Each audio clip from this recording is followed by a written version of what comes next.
সম্মানিত ভিউয়ার্স, আসসালামু আলাইকুম ওয়া রাহমাতুল্লাহি ওয়া বারাকাতুহু।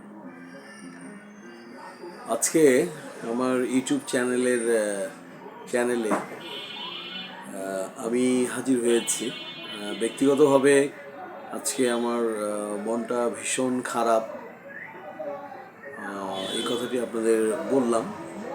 এই কথার উপরে কতজন মানুষ আজকে আমাকে ভালোবাসে যে আমার মন খারাপ, তো সেটি আমি ভিউয়ের মাধ্যমে জানতে চাই, নাকি মা? হ্যাঁ, জানতে চাই যে আপনারা কতজন আমাকে বিশেষভাবে আমাকে ভালোবাসেন, এটি আমি দেখব। আর খারাপ যে আজকে যে আমার মন যে খারাপ, এটির ব্যাখ্যা আরেকদিন আমি সুন্দরভাবে দেওয়ার চেষ্টা করব আপনাদের। সম্মানিত ভিউয়ার্স, আজকে রমজান মাসের আগের দিন, আজকে আগামীকালকে আমরা দিনের আলো শেষ হওয়ার পরেই, মাগরিবের পরে আমরা রমজানের চাঁদ দেখতে পাবো। আমরা তারাবি পড়ব এবং রাতে সেহরি খেয়ে পরের দিনে রোজা রাখার জন্য আমরা প্রয়াস পাবো। সম্মানিত ভিউয়ার্স, সকলে ভালো থাকবেন। আসসালামু আলাইকুম ওয়া রাহমাতুল্লাহি ওয়া বারাকাতুহু।